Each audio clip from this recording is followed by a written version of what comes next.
सभी को नमस्कार। विवेकानंद केंद्र कन्याकुमारी जोधपुर विभाग द्वारा आयोजित युवा एक 5 दिवसीय ऑनलाइन पर्सनालिटी डेवलपमेंट वर्कशॉप में आप सभी का हार्दिक स्वागत है। मैं विश्वा शर्मा, इस कार्यक्रम की संयोजिका, आप सभी का इस कार्यक्रम में हार्दिक स्वागत करती हूँ। हम कार्यक्रम की विधिवत शुरुआत 3 ओमकार प्रार्थना से करेंगे। 3 ओमकार प्रार्थना के लिए तरुण भैया, युवा प्रमुख बीकानेर।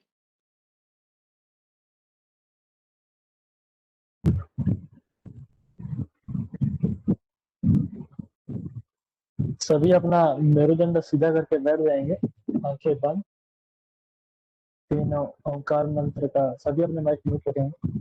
3 ओंकार मंत्र का उच्चारण। ओम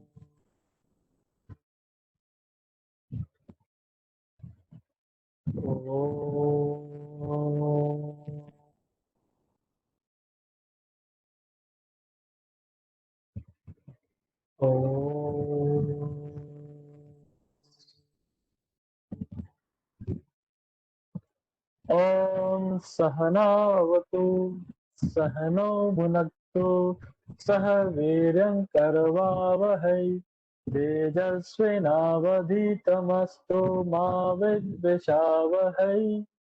ओम शांति शांति शांति। धन्यवाद तरुण भैया। जैसा कि हम सभी लोग जानते हैं कि मनुष्य जो होता है वो अपार संभावनाओं का एक भंडार होता है, और इन अपार संभावनाओं को राष्ट्र के हित में, समाज के हित में लगाना और अपने जीवन को सफल बनाना, अपने जीवन का जो लक्ष्य है उसे पूरा करना, यही हम सबका, और इसी में हम सबका जो जीवन है वो सार्थक है। और इसी मनुष्य में जो अपार संभावनाएं होती हैं, जो हमारे अंदर छुपी हुई होती है, और इन अनंत संभावना और प्रतिभाओं को निखारने के लिए कुछ विशेष स्किल्स की आवश्यकता होती है। जो स्किल्स की आवश्यकता होती है, उन स्किल्स का प्रशिक्षण देने के लिए, मुख्यतः युवाओं को स्किल्स का प्रशिक्षण देने के लिए विवेकानंद केंद्र कन्याकुमारी जोधपुर विभाग के द्वारा युवा एक पर्सनालिटी डेवलपमेंट वर्कशॉप का आयोजन किया जा रहा है। ये जो युवा वर्कशॉप है, ये 5 दिन 24 मई से लेकर 28 मई तक चलेगी। आज हम इस युवा वर्कशॉप के पहले दिन सभी एकत्रित हुए हैं। आज के हमारे इस कार्यशाला के मुख्य अतिथि हैं आदरणीय भगवान सिंह जी चौहान, जो विवेकानंद केंद्र कन्याकुमारी राजस्थान प्रांत के प्रांत प्रमुख हैं। आप राजस्थान प्रांत के भी प्रांत प्रमुख हैं। अनेक सामाजिक कार्यों और संस्थाओं से आप जुड़े हैं, और पूर्व में आप संघ प्रचारक भी रह चुके हैं। आपका खनन का व्यवसाय है। मैं आदरणीय भगवान सिंह जी भैया से अनुरोध करूंगी कि भैया आप हमें आशीर्वचन प्रदान करें। आदरणीय भगवान सिंह।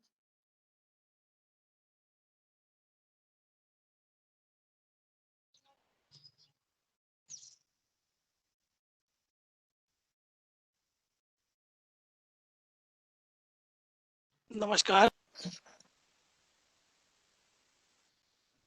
वैश्विक महामारी के दौर में हम सब सोशल मीडिया का उपयोग करते हुए आज इस मंच से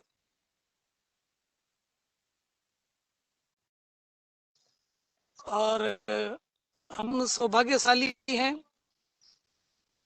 कि इस सब प्रकार के नकारात्मक वातावरण में भी किस प्रकार से हम समाज में एक सकारात्मक दिशा की तरफ जाएं और विभिन्न मंचों का उपयोग करते हुए व्यक्तित्व विकास के हम सब इस विवेकानंद केंद्र कन्याकुमारी के इस 5 दिवसीय कार्यशाला से जुड़े हैं।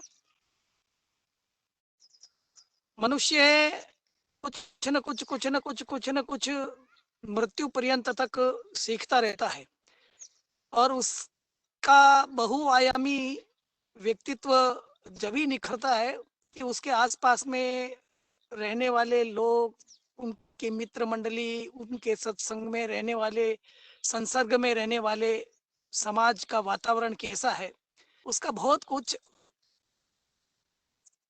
खुद के व्यक्तित्व पर उसका बहुत कुछ फर्क पड़ता है उस पर।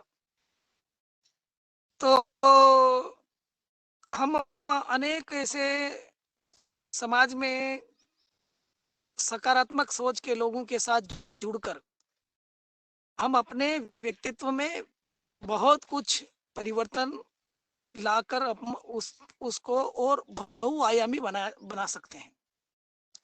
विवेकानंद केंद्र युवाओं में अनेक प्रकार के इसी प्रकार के शिविर आयोजित करता रहता है। अभी इस वैश्विक महामारी के दौरान हम सब इस मंत्र का उपयोग लेते हुए सब जुड़े हैं। हम सब लोग भाग्यशाली हैं। हम आपके उज्जवल भविष्य की कामना करते हैं। आने वाले समय में समाज में जो नकारात्मकता आई हुई है वो कैसे सकारात्मकता में बदले, उसमें हमारी क्या भूमिका होनी चाहिए, वो सब आपको अपने आप को उस स्तर पर खड़ा करके हमें थोड़ा सा समाज में इस प्रकार के वातावरण निर्माण करने में हमको बहुत बड़ी भूमिका लानी पड़ेगी। हमारे पंचस्तरीय विकास के अंदर जो व्यक्तित्व के विकास में 5 स्तर अपन सोचते हैं, जिसमें शारीरिक प्रकार से हम सबल हों, मन हमारा मजबूत हो, फिर हम जो है बौद्धिक प्रकार से हर प्रकार की हमको हर विषय की जानकारी हो, तो उससे स्वाध्याय वगैरह के हम उसको और पारंगत हो सकते हैं। फिर आध्यात्मिक शक्तियाँ बहुत कुछ होती है। वो आध्यात्मिक शक्तियाँ हमारे व्यक्तित्व में बहुत कुछ सहायक होती है। तो आध्यात्मिक स्तर पर भी हम अपने को चरम तक ले जाने का प्रयास करें। फिर हम भावनात्मक रूप से जब मजबूत होंगे तो हम किसी भी प्रकार की बाधा को लांघने के लिए, बाधा को चुनौती के रूप में, अवसर के रूप में लेने के लिए हम बहुत कुछ उसको अपने जीवन में ला सकते हैं। तो 5 स्तर पर हमें अपने व्यक्तित्व के विकास को लेना है। और आज हमारे मध्य अरविंद जी भट्ट साहब है, जिनका जीवन बहुत प्रेरणादायक है और वो हमें कुछ अनेक विषयों के ऊपर हमको जानकारी देंगे। आप सब लोग इस कार्यक्रम से जुड़े, हम विवेकानंद केंद्र आपका बहुत बहुत आभारी है। हम आपके मंगलमय जीवन के कामना करते हैं। बहुत बहुत धन्यवाद। धन्यवाद भगवान भैया। हम आज हमारे मध्य उपस्थित हैं आज के मुख्य वक्ता श्री अरविंद जी भट्ट। मैं आप सभी का उनसे परिचय करवाना चाहूंगी। आदरणीय अरविंद जी भट्ट, आप एक जाने माने व्यक्तित्व निर्माण विशेषज्ञ और प्रेरक ओजस्वी वक्ता हैं। आप विगत 30 वर्षों से भी अधिक वर्षों से communication skills, time management, leadership, decision making ऐसे अनेक व्यवस्थापन और व्यक्तित्व निर्माण के विषयों के ऊपर अनेक सेशन ले चुके हैं, जिसमें विशेषतः युवाओं के लिए, कंपनियों के लिए, व्यवसायियों के लिए, अधिकारियों के लिए और अन्य भी लोगों को आप मार्गदर्शन और प्रशिक्षण देते रहे हैं। आपका संवाद नामक प्रोफेशनल ट्रेनिंग सेंटर है, जिसमें प्लीजिंग पर्सनालिटी डेवलपमेंट का प्रशिक्षण दिया जाता है।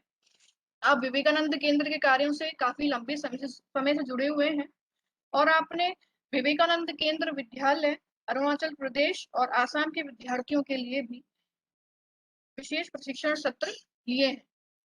हम आदरणीय अरविंद जी भट्ट का उद्बोधन कुछ ही समय में सुनेंगे। उससे पहले हम बढ़ते हैं गीत और विवेकवाणी की ओर। गीत के लिए प्रांजलि दीदी, जो राजस्थान प्रांत के प्रांत संगठक हैं, और विवेकवाणी लेने वाली हैं कनिका दीदी, जो युवा कार्यकर्ता हैं जोधपुर नगर से। गीत के लिए प्रांजलि।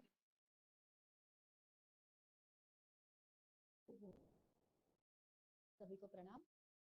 कोई चलता पद चिन्हों पर, कोई पद चिन्ह बनाता है वही सूरमा इस जग में, दुनिया में पूजा जाता है। चलता पद चिन्हों पर कोई पद चिन्ह बनाता है वही सूरमा इस जग में, दुनिया में पूजा जाता है।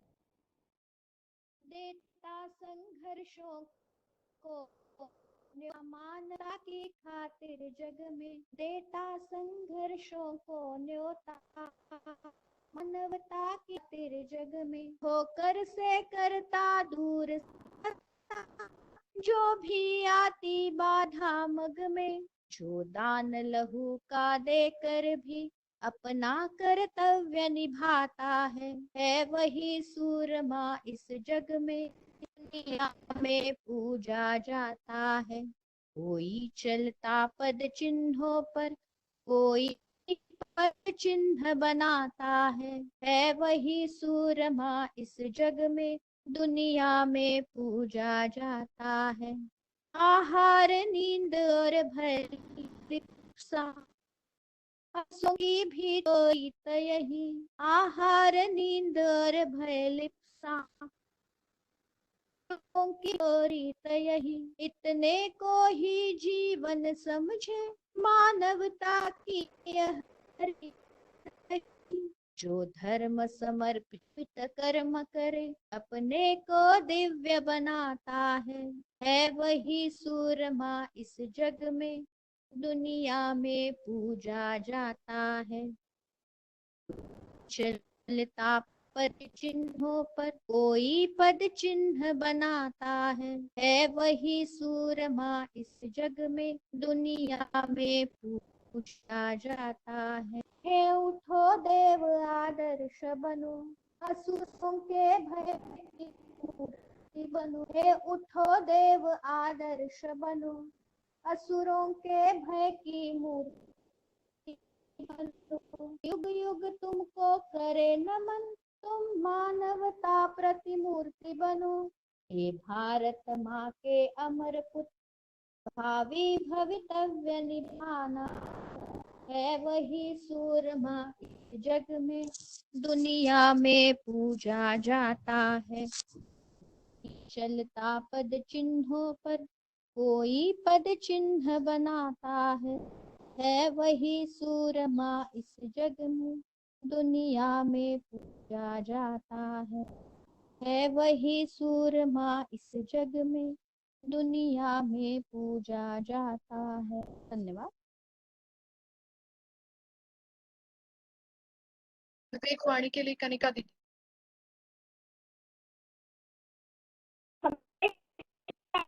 प्रतिभावान, वीर और तेजस्वी युवक जो मृत्यु से रखते हो,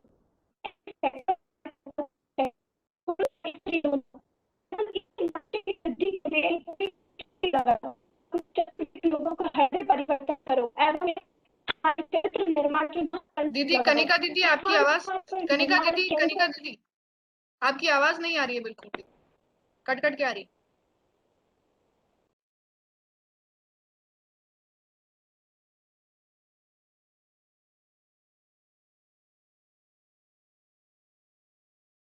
आवाज आ रही है मेरी? हाँ जी अब आ रही है, बोलिए बोलिए। हमें चाहिए प्रज्ञावान, वीर और तेजस्वी युवक जो मृत्यु से आलिंगन करने का, समुद्र को लांघ जाने का साहस रखते हो। हमें सैकड़ों कार्यकर्ता चाहिए, पुरुष और स्त्री दोनों। केवल इसी लक्ष्य की सिद्धि के लिए अपनी पूरी शक्ति लगाओ। अपने चतुर्दिक लोगों का हृदय परिवर्तन करो एवं उन्हें हमारे चरित्र निर्माण के महातंत्र लगाओ। स्थान स्थान पर निर्माण केंद्र स्थापित करो। अधिकाधिक लोगों को दीक्षित करो।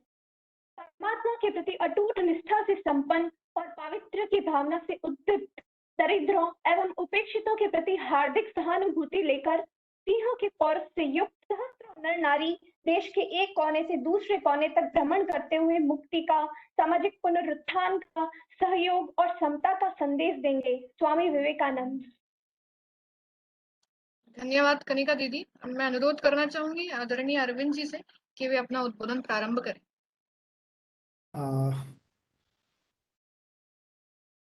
विश्वा दीदी मैं शेयर कर रहा हूँ, मुझे बताना सही शेयर हुआ या नहीं हुआ पीपीटी। जी भैया।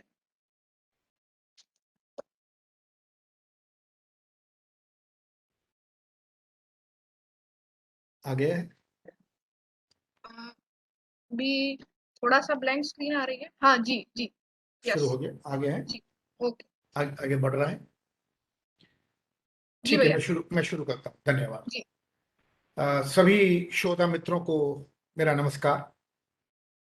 जैसा कि केंद्र की परंपरा है, मैं भी औपचारिक वार्ता शुरू करने के पहले मंत्र वाचन करता हूँ, और चूंकि आप सभी केंद्र से जुड़े हुए इस मंत्र से पूरी तरह परिचित हैं, वे भी इस मंत्र का वाचन हुआ भी है। मैं 1 मिनट लूंगा मंत्र का वाचन करने में और चाहूंगा कि उस दौरान आप जहां कहीं भी बैठे हैं, जैसे भी बैठे हैं, सीधी कमर से बैठें और चेहरे पर मुस्कुराहट रखें। मुझे मालूम है मुस्कुराना बहुत मुश्किल है और इस कोरोना काल में मुस्कुरा जरा मुश्किल से आती है, लेकिन तो दीवाना मुस्कुराए या वो जिस पे अल्लाह की मेहर हो, वरना इस जमाने में मुस्कुराता कौन है। और क्या ये ईश्वर की कृपा नहीं है कि कल रात हमारे साथ जब अरबों लोग सोए थे, उनमें से कुछ लाख उठे नहीं, लेकिन हम बचे हुए उन अरबों लोगों में से हैं जो सुबह उठे हैं। क्या ये खुश होने के लिए और मुस्कुराने के लिए काफी नहीं है? सो मुस्कुराइए। मुझे मालूम है कष्टों के साथ मुस्कुराना मुश्किल होता है। Pain is part of life, but to come out of pain with a smile is art of life.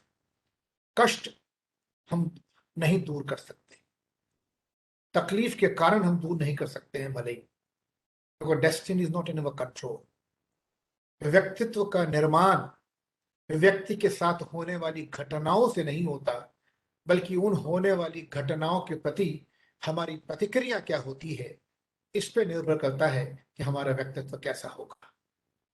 So let's face every situation with a smile. हर स्थिति में मुस्कुराएं, इसका अभ्यास करें। अब देखिए, जरा ध्यान से सुनिएगा। मैं पिछले 42 वर्ष से शादीशुदा हूं, फिर भी मुस्कुराता हूं, है ना। Pain is part of life, but to live the life with a smile is heart of life. तो जरा सा मुस्कुराइए, खुश होइए। हम एक अच्छी चर्चा करने जा रहे हैं। ओम सहना भवतु सहनौ भुनक्तु सह वीर्यं करवावहै तेजस्विनावधीतमस्तु मा विद्विषावहै। ओम शांति शांति शांति। नमस्कार। आज की चर्चा का विषय है मेरा प्लीजिंग पर्सनैलिटी, मधुर व्यक्तित्व। विषय देवी, जहां कभी आवाज कट रही हो मुझे आप रोकें और बताएं ताकि मैं रिपीट कर सकूं। जी भैया। तो विषय है मधुर व्यक्तित्व, प्लीजिंग पर्सनैलिटी। किसे कहें प्लीजिंग पर्सनैलिटी? पहले तो क्यों बने प्लीजिंग पर्सनैलिटी? जो मधुर व्यक्तित्व का धनी है, समाज में, समूह में, संस्थान में, जहां कहीं भी वो कार्यरत है, यहां तक कि परिवार में भी उसकी स्वीकार्यता अधिक होगी, सहज होगी, सरल होगी। One who is a pleasing personality has a great acceptability in the society. हमारी स्वीकार्यता बढ़ जाती है यदि हम मधुर व्यक्तित्व के धनी होते हैं तो। और मधुर व्यक्तित्व कौन होते हैं? वो जो जहां जाते हैं मधुरता बिखेरते हैं। मधुरता बिखेरते का मतलब क्या है? जिनकी बातों से, जिनकी उपस्थिति मात्र से, जिनके चेहरे के भाव से, जिनकी आंगिक भाषा से, जिनके शब्दों से हम अपने आप को प्रेरित महसूस करें, इग्नाइटेड फील करें, चार्ज्ड फील करें, मोटिवेटेड फील करें, हमें लगे वी आर समबडी, हम कुछ हैं, हम कुछ कर सकते हैं।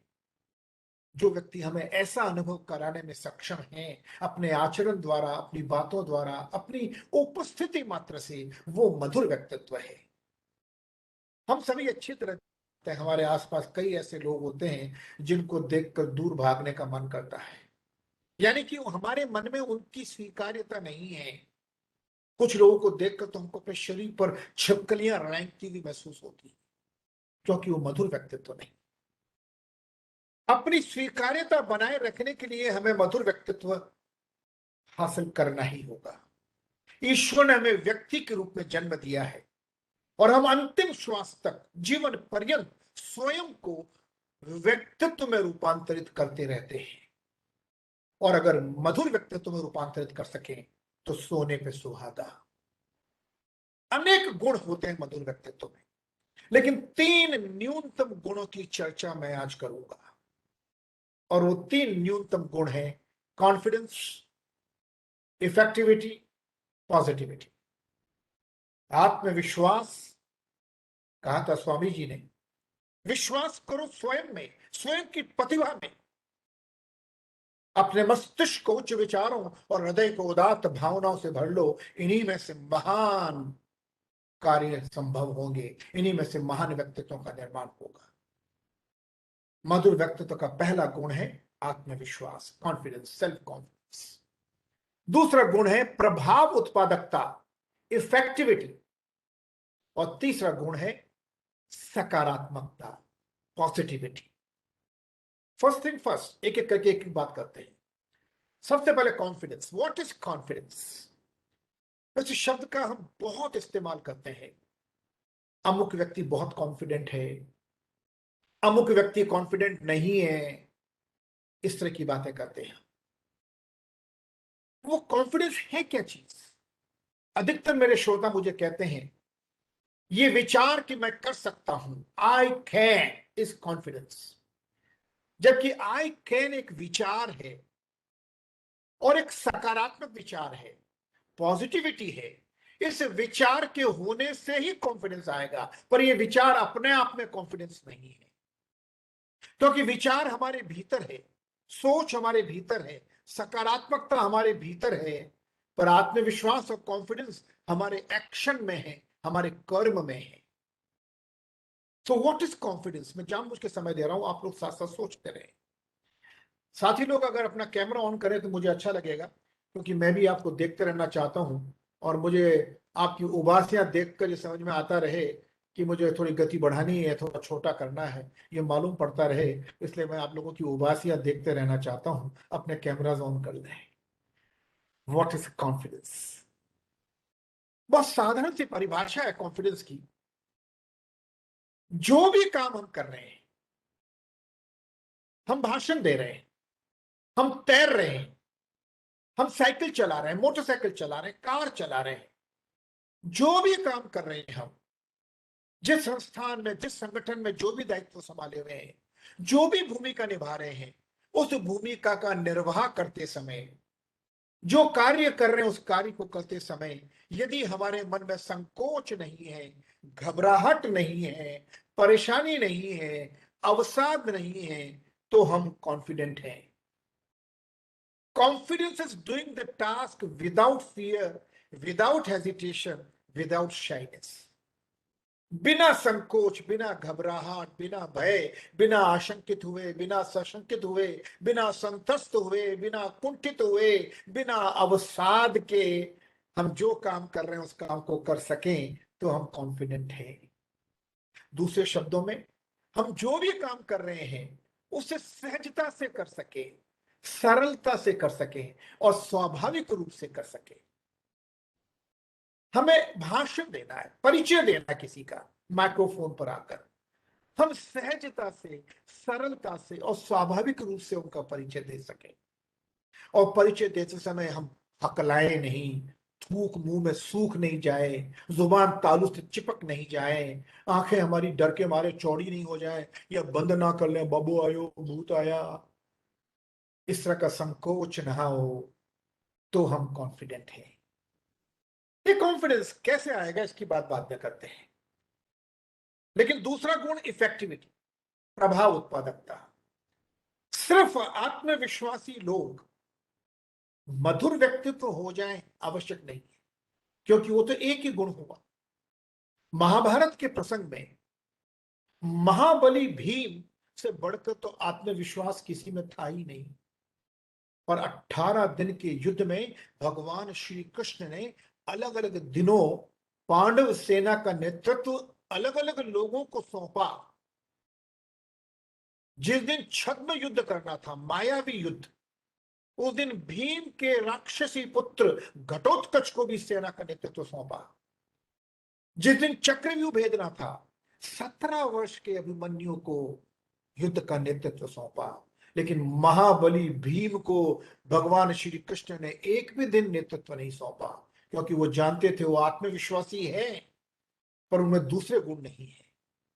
भीम कहते थे, प्रभु काहे का युद्ध, किसका युद्ध, आप तो मुझे अकेले को छोड़ दीजिए, मैं अकेले ही काफी हूं कौरवों का समूल नाश करने के लिए। वो जानते थे ये साइक्लोन है, ये यास है, ये तौकेतो है, ये तबाही मचाएगा। महाभारत धर्म युद्ध था और भीम युद्ध करते वक्त धर्म अधर्म का विचार नहीं करते थे। लेकिन इफेक्टिविटी होती है प्रभाव उत्पादकता, जहां धर्म का विचार किया जाता है। प्रभाव उत्पादकता होती है गुणवत्ता से। मैं जो काम कर रहा हूं उसको बिना संकोच करूं यही काफी नहीं है, बल्कि जो काम करूं उसको सही तकनीक से करूं, सही कौशल से करूं, सही मर्यादा से करूं। Every task has to have a skill to be followed. हम बुजुर्गों के चरण स्पर्श करते हैं। अब एक बच्चे को बुलाइए, घर में बड़े मेहमान आए, बुजुर्ग मेहमान, और बच्चों को आवाज देते, जरा इधर आओ बेटे, देखो दादाजी आए, चरण स्पर्श करो। और वो कमरे के दरवाजे के पर्दे की आड़ में खड़ा रहता है, लजाता हुआ, संकोच करता हुआ, मुझे क्यों बुला रहे हैं। उसमें कॉन्फिडेंस नहीं है। पर वो आता है बाहर और आके दूर से रिमोट से कहता है, पाया लगे, न झुकता है न चरणों को छूता है। ऐसा लगता है रिमोट का कंट्रोल काम में लिया है और पाया लगे दूर से कर रहा है, पैरी बना दूर से कर रहा है। वो चरण स्पर्श करने की सही तकनीक नहीं जानता, वो चरण स्पर्श करने की सही मर्यादा नहीं जानता, वो चरण स्पर्श करने का कौशल नहीं जानता। उसमें कॉन्फिडेंस है, उसने संकोच नहीं किया, प्रणाम किया, पर प्रणाम जिस कौशल, जिस तकनीक और जिस मर्यादा से करना था उस मर्यादा से नहीं किया। अपने किसी साथी को माइक्रोफोन पे बुलाया भाषण देने के लिए, और उसने आकर तेज गति से भाषण देना शुरू किया, confident. At the stroke of midnight hour, while the whole world sleeping, devil awake to life and freedom, we end today a period of ill fortune, and she discovers herself again. Long years ago, we made a trade with the destiny, and now the time comes we shall redeem our pledge. Thank you. श्रोता कहेंगे, अरे वाह, क्या बोलता है। उनसे पूछिए क्या बोलता है, पता नहीं। धारा प्रवाह बोलता है, कॉन्फिडेंट है, पर सही तकनीक से नहीं बोलता, सही मर्यादा से नहीं बोलता। मधुर व्यक्तित्व तो वो है जिसमें आत्मविश्वास भी है और प्रभाव उत्पादक भी है, जो काम करते समय संकोच का शिकार नहीं होता। यही काफी नहीं है, काम जिस तकनीक से किया जाना चाहिए था उसी तकनीक से करता है, इसका भी ख्याल करता है। कैसे आएंगे कॉन्फिडेंस और कैसे आएगा इफेक्टिविटी, आत्मविश्वास और प्रभाव उत्पादकता कैसे आएगी? बहुत सरल तरीका है, नॉलेज। जो काम करना चाहता हूं उसका ज्ञान अर्जित करूं पहले। उदाहरण के लिए प्रभावी वक्तृत्व कौशल सीखना चाहिए, तो मुझे मालूम होना चाहिए प्रभावी वक्ता में क्या गुण होते हैं, माइक्रोफोन का इस्तेमाल कैसे होता है, माइक्रोफोन होठों से कितना दूर रहना चाहिए, बात करते समय हाथों का कितना इस्तेमाल करना चाहिए, श्रोताओं से मैं अपना दृष्टि निक्षेप, नेत्र संपर्क या आई कॉन्टेक्ट कैसे मेंटेन करूं, मेरी बॉडी लैंग्वेज या आंगिक भाषा कैसी होनी चाहिए, मेरा झुकाव शरीर का किस तरफ होना चाहिए, और सबसे बड़ी बात, मेरे भाषण की रचना कैसी होनी चाहिए, स्ट्रक्चर ऑफ द स्पीच क्या होना चाहिए, ह्यूमर का एलिमेंट कितना होना चाहिए, इंटरोगेशन कितना होना चाहिए। प्रधानमंत्री मोदी के भाषण को ध्यान से सुनिए, कितना जनता को इन्वॉल्व करते हैं अपने साथ, प्रश्न फेंकते हैं उनकी तरफ, उत्तर लेते हैं उनसे। ये नॉलेज होनी चाहिए कि प्रभावी वक्तृत्व की रचना कैसे होती है और प्रस्तुतिकरण कैसा होता है। लेकिन सिर्फ नॉलेज करने से शायद कॉन्फिडेंस आ जाए, इफेक्टिविटी नहीं आएगी, क्योंकि इफेक्टिविटी आती है अभ्यास से, प्रैक्टिस से, अनुभव से।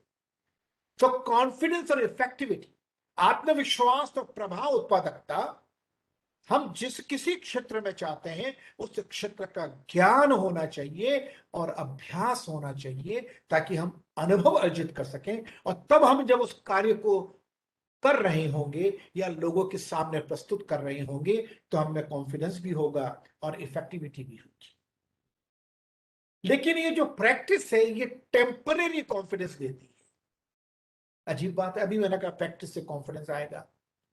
आप एक भाषण की तैयारी कर रहे हैं, 5 दिन आपने मिरर के सामने खड़े होकर रिहर्सल कर लिया, भाषण रट लिया, आप में कॉन्फिडेंस आ गया। लेकिन जिस दिन भाषण देना था उस दिन पोस्टपोन हो गया, 2 दिन आगे चला गया, अब 2 दिन बाद आप फिर से घबरा रहे हैं क्योंकि उसमें स्थायित्व नहीं था। ये जो प्रैक्टिस है ये टेम्परेरी कॉन्फिडेंस देती है, परमानेंट कॉन्फिडेंस कैसे आएगा, इसकी चर्चा मैं आगे करता हूं। तो पहले तो दो चीजें, नॉलेज और प्रैक्टिस, दो गुण, कॉन्फिडेंस एंड इफेक्टिविटी। तीसरा गुण की बात करते हैं,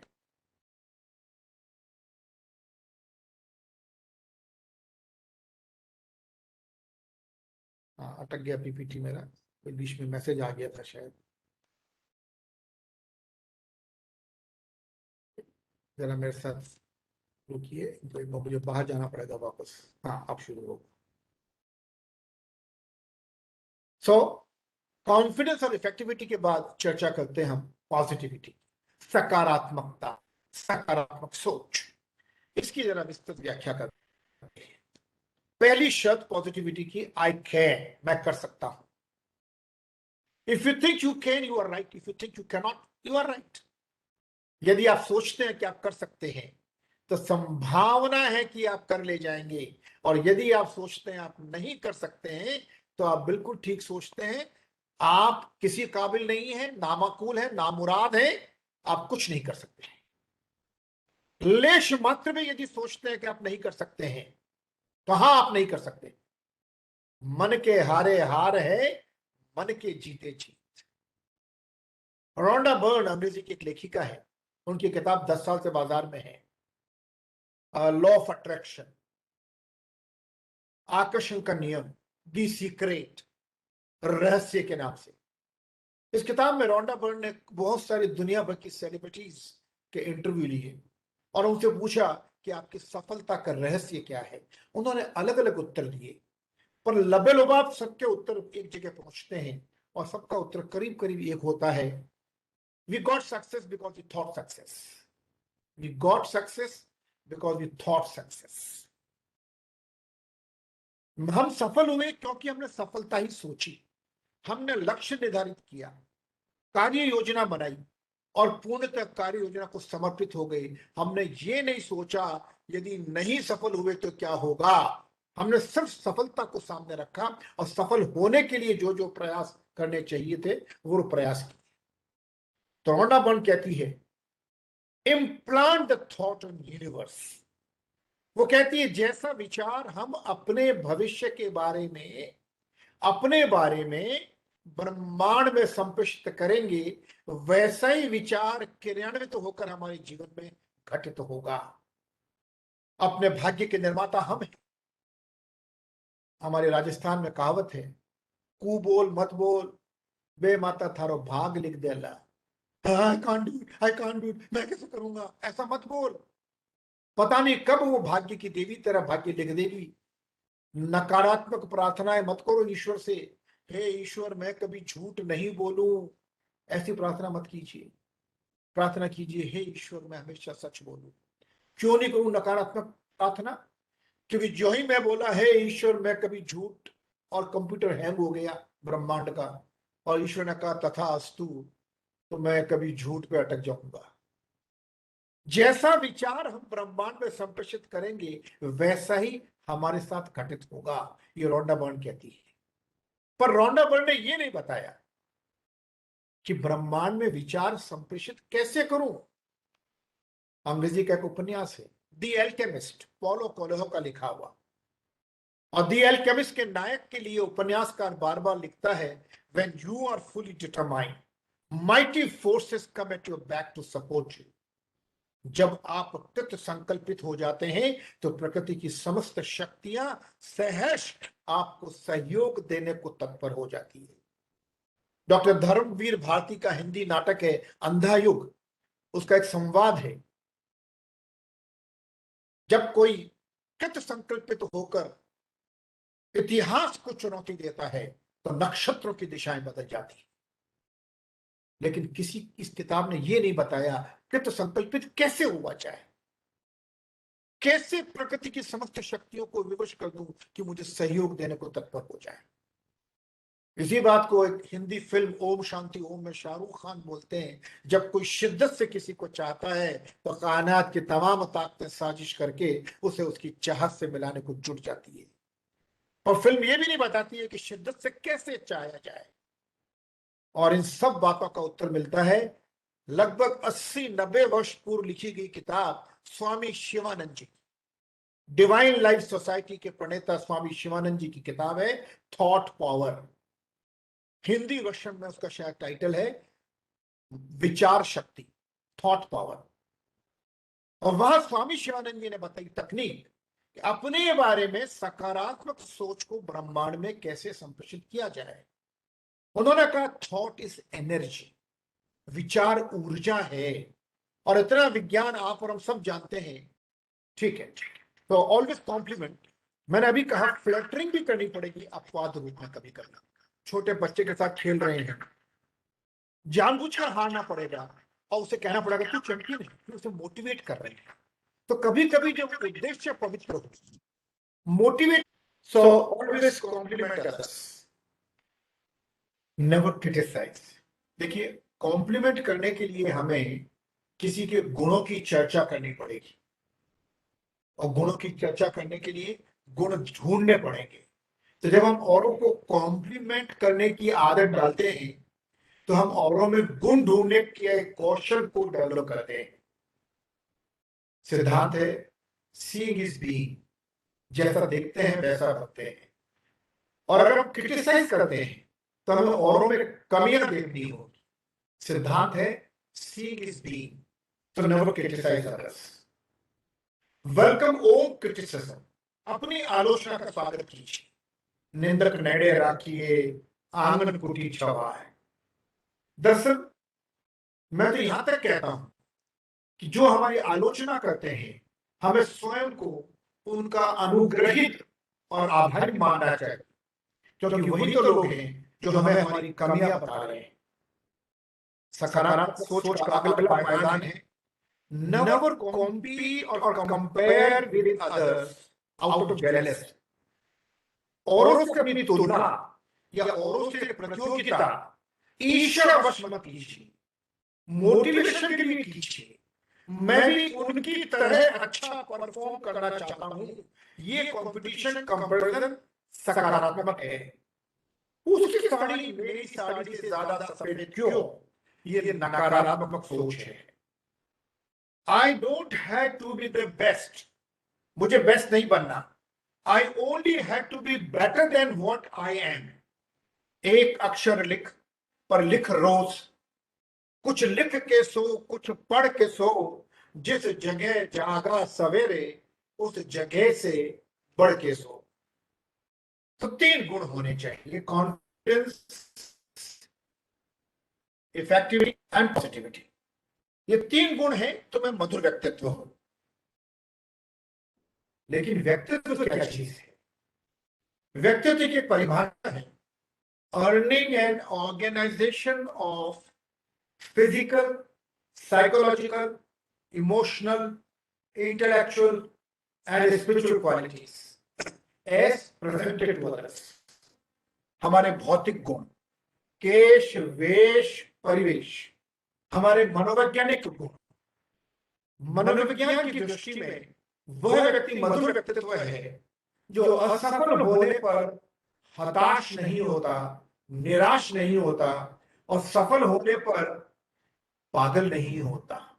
कहा था स्वामी जी ने, असफलताओं से मत डरो, वे तो जीवन का सौंदर्य है। असफलताएं जीवन का सौंदर्य है। Failures are pillars of success. भावनात्मक गुण, तो इन सब गुणों का समावेश मुझे मेरा व्यक्तित्व प्रदान करता है। लेकिन सबसे महत्वपूर्ण लाइन अंत में लिखी है, ये सारे गुण होने काफी नहीं है, इन गुणों का प्रस्तुतिकरण आवश्यक है। अब लोगों में गुण होते पर प्रस्तुत नहीं कर पाते। क्यों नहीं कर पाते? एम के और एल के। मैं कैसे करूं, मैंने कभी किया नहीं, मैंने किया था पर कर नहीं पाया। एल के लोग क्या कहेंगे, सबसे बड़ा रोग क्या कहेंगे लोग। इन दोनों से मुक्त कैसे हुआ जाए, मैं आगे बात करता हूं। अभी तक मैंने जो व्यक्तित्व की बात करी वो पश्चिम की अवधारणा है। हमारे शास्त्रों के अनुसार तो पंचकोशीय होता है, अन्नमय कोश, प्राणमय कोश, मनोमय कोश, विज्ञानमय कोश और आनंदमय कोश। क्या चीज है? अन्नमय कोश 5 तत्वों से बना हुआ हमारा व्यक्तित्व, वो कोश। जल, अग्नि, भूमि, आकाश और वायु। प्राणमय कोश श्वास, अन्नमय कोश रॉ मटेरियल, हमारे शरीर के अंग प्रत्यंग बाहर के और भीतर के, ये बहुत सशक्त होने चाहिए, तभी हम अच्छा प्राणवायक वायु का संचरण कर पाएंगे। और जब हम अपना सशक्त शरीर होगा, स्वस्थ शरीर होगा, तब प्राणवायु का संचरण अच्छा होगा, तो हमारा मनोमय कोश, जिसे इमोशनल सेगमेंट कहते हैं, वो मजबूत होगा। और विज्ञानमय कोश होता है बुद्धि से जुड़ा हुआ, मनोमय कोश है मन यानी भावना से जुड़ा हुआ, और विज्ञानमय कोश है बुद्धि से जुड़ा हुआ। अगर हमारा आनंद अन्नमय कोश, मनोमय कोश, प्राणमय कोश और विज्ञानमय कोश सशक्त है, तो हम आनंदमय कोश में विराजेंगे।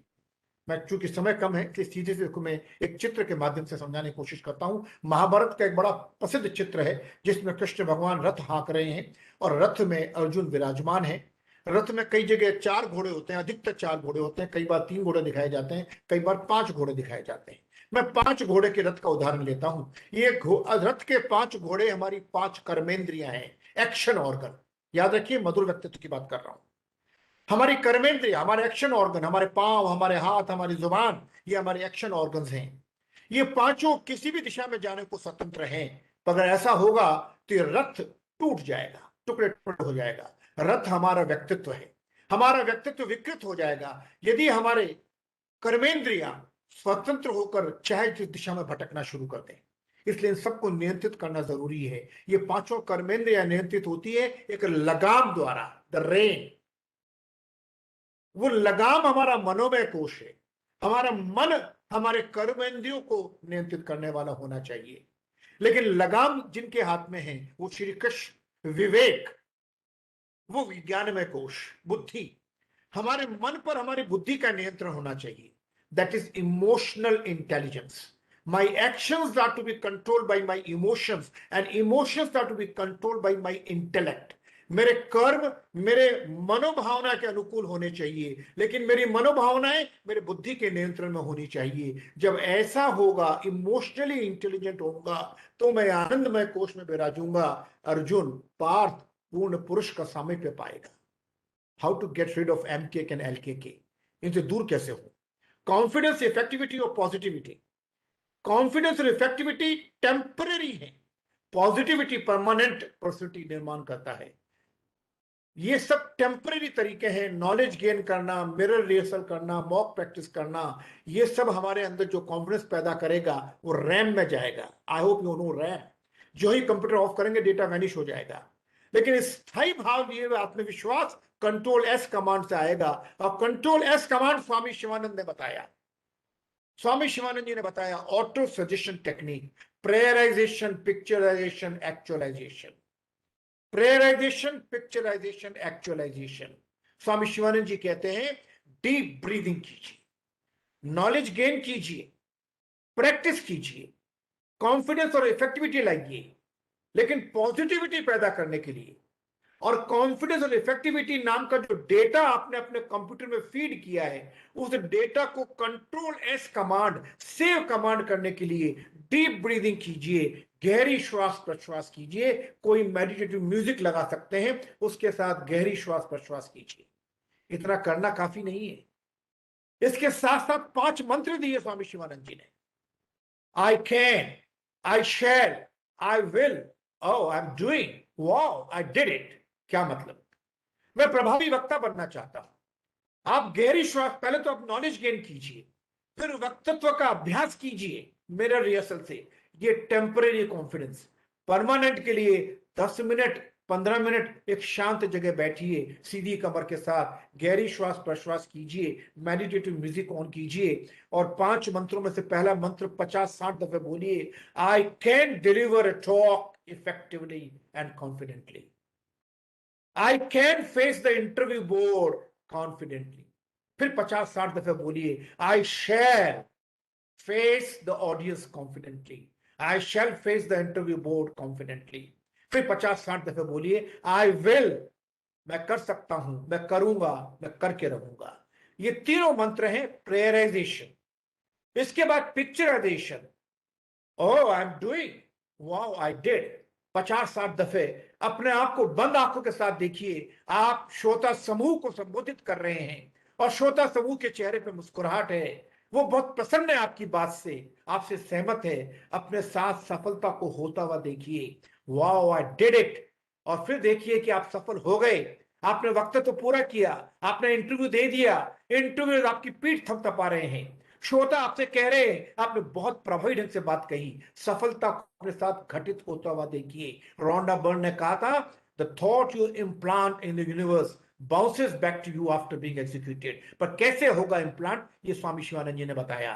3 बातें हो गई, प्रेयराइजेशन, 2 बातें हो गई, पिक्चराइजेशन, एक्चुअलाइजेशन। इस अनुभव के साथ, इस नॉलेज, प्रैक्टिस और इस ध्यान प्रक्रिया के साथ जब आप अपना कार्य करने के लिए प्रस्तुत होंगे तो आप में एक स्वस्फूर्त स्वाभाविक कॉन्फिडेंस होगा, सशक्त पंचकोशीय व्यक्तित्व होगा आपका। जब आप योग और ध्यान दोनों का संयुक्त अभ्यास करेंगे, फिजिकल स्ट्रेंथ के लिए अन्नमय कोश के लिए योग और आनंदमय कोश के लिए ध्यान।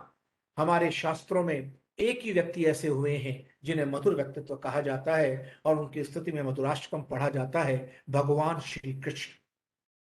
अधरम मधुरम नयनम मधुरम वदनम मधुरम वचनम मधुरम हृदय मधुरम चरितम मधुरम वलितम मधुरम चलितम मधुरम हसितम मधुरम गमितम मधुरम पीतम मधुरम गीतम मधुरम भुक्तम मधुरम सुक्तम मधुरम शिष्टम मधुरम दष्टम मधुरम गोपी मधुरम गोपा मधुरा मधुराधिपते अखिलम मधुरम। भगवान श्री कृष्ण अकेले ऐसे व्यक्तित्व माने गए हैं शास्त्रों में जिन्हें मधुर व्यक्तित्व, मनोहारी व्यक्तित्व, मनुग्रही व्यक्तित्व, सुदर्शन व्यक्तित्व, आकर्षक व्यक्तित्व कहा गया है। कभी समय मिलेगा इस मधुराष्टकम की चर्चा विस्तार में करेंगे, तो समझने की कोशिश करेंगे कि मधुराष्टकम के माध्यम से कैसे हम भगवान श्री कृष्ण के व्यक्तित्व की चर्चा कर सकते हैं। साथियों, मुझे समय दिया गया था, वो समय पूरा हो रहा है, इसलिए मुझे अपनी बात यहां समाप्त करनी होगी। पर जाने से पहले मैं आप सभी के साथ एक प्रार्थना करना चाहता हूं, और प्रार्थना ये है, इस कोरोना महामारी से हम सभी सकुशल स्वस्थ रहें और इस परेशानी की घड़ी से बहुत जल्दी मुस्कुराते हुए बाहर आए। सर्वे भवन्तु सुखिनः, सर्वे सन्तु निरामय, सर्वे भद्राणि पश्यन्तु, मा कश्चित् दुःख भाग भवेत्।